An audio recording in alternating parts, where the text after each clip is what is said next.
I was wrong.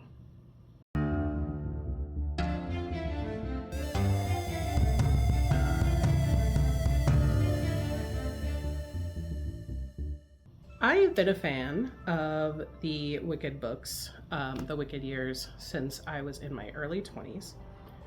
I have been a fan of musicals pretty much my entire life.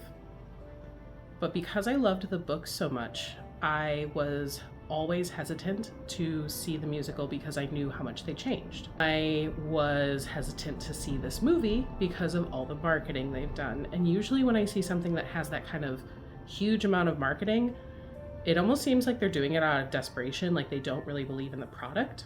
And so I was not going to see it. And then I got invited to a screening, and I went because it was free. So I took one of my friends that I knew would be really into it. She was actually the friend that introduced me to Gregory Maguire's writing back when we were in our early 20s. And I was wrong. Like, I fully admit that I was incorrect about this movie. Like, I'm gonna try my best to not do spoilers for people who haven't seen the musical or read the books, but I guess assume that I'm always going to use spoilers. And I mean, this is the first time I've been on camera since like my heart stuff 2 years ago. That's how serious I am about this. Like, this movie has rewired my brain.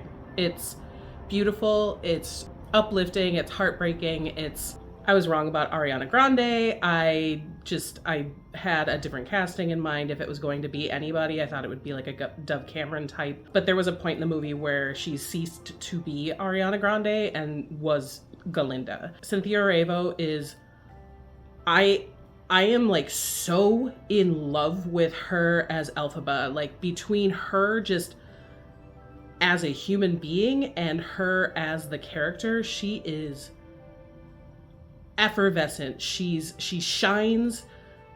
Her voice is beautiful. Her presence, she is strong and hurt, and her face acting is amazing. Like,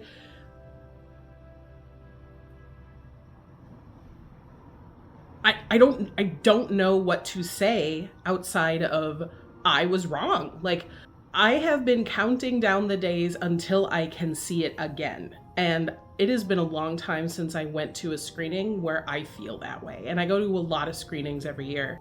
I definitely plan on seeing it again this weekend. I have to see it when the friend I went with gets back from her trip, because she is out of the country, and we want to see it again together. The songs are amazing. The costumes are so good. And another thing I am is a huge fan of just Oz in general, like the Oz mythology. And it's one of the reasons why I liked Gregory Maguire's books so much, is because he expanded this mythology that I love. And I feel like they also maybe took parts of the book and put them back into the movie to make it long. This is the first time since the books whose names we shall not speak, the finale got split into two. That made sense to me because the finale book was so long. But the idea of turning a musical into two movies, I was like, I don't know about all this. But because it felt fuller and it felt like the movie ended at an intermission, it was legitimately perfect.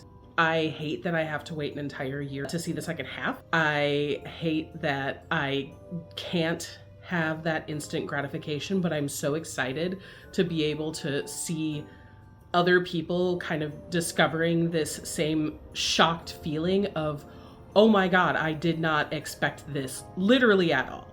I have friends who are into musicals. I have friends that got into musicals specifically because of Wicked. I have friends who saw the musical because they loved the book. Before COVID, so 2019, I was a guest at a convention. It was a tiny sci-fi convention. It was a gay science fiction convention. And Gregory Maguire was also a guest at this convention. And he was so kind, just one of the sweetest people. And I remember asking him, there was a point where we just had some downtime. We were talking and I was like, hey, I want to let you know how much I appreciate your books. It's such an honor to be able to be a guest alongside you. And he told me he had never been a guest at a convention before, which was shocking to me. And I was like, you're so famous. And I don't think he realized just how excited people were that he was at this tiny convention. Anyway, I told him I was hesitant to see the musical because I respected and loved his story so much. And we had a long talk, which I'm not going to go into because that's our business. But I didn't want to see the musical until I got his blessing. I know that sounds really weird, but because I respect artists so much, the idea of somebody kind of taking something and changing something and disrespecting it is so high on my list of like offenses that I was so worried that it was something that didn't respect his work. And needless to say, I got his blessing, and I just never had the opportunity to see it because, again, it was 2019, so it was before COVID.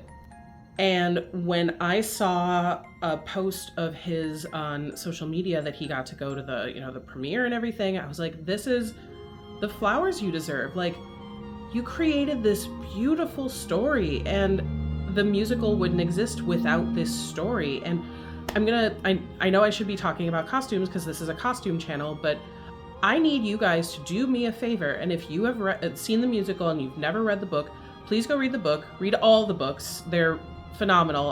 I think my favorite is probably Lion Among Men, and I know that's like, I feel like people kind of didn't read all of them, but they should. It's great. It's also a lot like sexier than the musical. It's quite a bit gayer, a lot darker. I mean, it's pretty political. The musical, I guess, is like also political, but it's a lot more like complicated about like religion and stuff. Like of the things that they changed for the musical, I do wish that Nessa Rose was still very religious. I wish that her parents were more complicated. I wish they were more layered, but I understand that the musical was adapted during a time when people were kind of scared to do that. That's how we ended up with the Golden Compass movie. But what they did do and what they did change, I am okay with. I think they did a really good job of condensing things into kind of more bite-sized pieces, the same kind of feelings of like otherness and racism and classism and like the animal rights thing. I'm so glad that they kept that. Like, that is such an important part of the story, the talking animals, the animals versus animals. I guess honestly, like the only thing I kind of wish that was kept from the books that seemed like such a weird thing to change was I wish that Fiyero was dark-skinned, because that is a thing that people were like, oh, well, I'm not used to seeing people from the Vinkus. I didn't know that they looked like that. And like I'm listening to the book again for the first time since probably my early 30s, and I am remembering all these things, and I was like, yeah, why did they change that? That seems like such an easy change, but that's fine. But I do like that her friend Fanny was made into Bo and Yang, and like Galinda's two friends are so funny. They did a really good job with them. I am intrigued, again, because I didn't see the stage play. I'm intrigued to see how Galinda is, or I guess Glinda by the end of the movie, is in the second act. I am excited to see what happens with the flying monkeys. I'm excited to see what happens with the wizard and Madame Morrible. I am going to continue listening to the book again up until the point where it changes in the musical, because I purposely didn't re-listen to it because I didn't want to spoil it for myself. So that being said, let's get to costumes. They are so brilliant. I was blown away by every single little detail. The school uniforms, every single student had a different take on the uniform. They all had different collars. They all had different cuts to their like kilts, whether or not they were wearing kilts over pants, if they were wearing just like a skirt, if they were wearing a different blazer or a sweater. And the sweaters looked like they had been washed. They didn't look like fresh new sweaters. They looked like they had been worn before. I love the dress that Galinda wears on the train platform with the sleeves that are see-through. They looked like the bubble. It referenced that bubbly look later. And I loved her like peignoir that she's dancing. I think it was for Popular, that like frilly, ruffly pink gauzy thing. It was like cotton candy, and it was like a bubble. I loved that it was sort of a different take on the I'm wearing a different color than everyone else because I'm the special character thing that they did with like Wednesday, which I wasn't like a super big fan of Wednesday. I actually stopped watching it a couple episodes in, but I do like that it felt like it made sense because it was a musical. Having Galinda wear pink and having Elphaba wear black made sense for their characters. I love that Nessarose wears so much crochet. Like everything about what she wears is so, she seems loved and cared for. Her clothing was made by hand, and it just kind of shows more care being taken for her than Elphaba. She's clearly the favorite.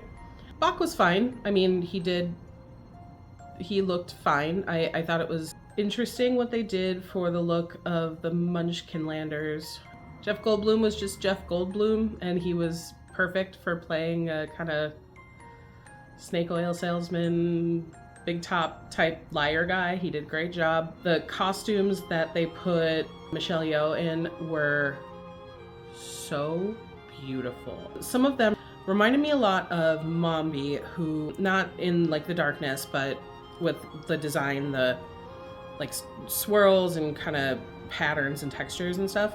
But Return to Oz was absolutely one of my favorite movies growing up. It is definitely kind of aesthetically why I'm into the stuff I'm into. I actually just watched it again recently, and it's one of the few live action movies that fully transfixed my 1-year-old. Anyway, it was just so nice to see a movie that was clearly made by people who were trusted with the source material and also trusted to just make art. Oh, these people made art and not a product. It was marketed like a product. Like, I'm definitely sick and tired of seeing people do this sort of marketing of like, this movie was really expensive, the budget was really high, and so what if we just like try to break records or whatever instead of just making art. I've had so many TV shows that I love get canceled in the last couple of years, and they were all labors of love. They were all just kind of weird, and we see failure upon failure, like what, Red One or whatever that just came out or is coming out soon. A level 4 naughty lister? Oh, is that funny? Anyway, terrible. Just things that are meant to be box office schlock that nobody really takes seriously. It's so frustrating. Anyway, I hope that this is a new trend in allowing artists to create art. And I kind of hope we see less marketing next time, not commercials like with products. I hope we see fewer pushes to buy stuff. I know they're probably doing that as a way to make up costs or whatever, but trust your product. If you're going to make it, trust it. If you're going to put money into it, trust the artists making it. Stop overworking them. Stop treating them like trash. Like, everybody involved in this production clearly loved it, loved the source material. I mean, I keep hearing stories about Ariana Grande and how it really influenced her entire life. I just loved it. I loved it so much. The costumes were brilliant. I am so excited to see more. I guess that's it. If you like this video, please like, comment, and check out my other videos. I have a whole bunch of videos about costumes and how important they are to world building. I'm working on several others. I took the better part of a year off because I have a baby, and I'm starting to feel that itch to like talk about stuff, and hopefully there's going to be more stuff for me to talk about. Definitely check out my video where I interview Daniel Sellon from Agatha All Along, and my last video about Sweet Tooth. To all of my patrons, I love you guys so much. Thank you so much for your ongoing patience and support over the last like year and a half. And I guess until next time, be fancy, be adventurous.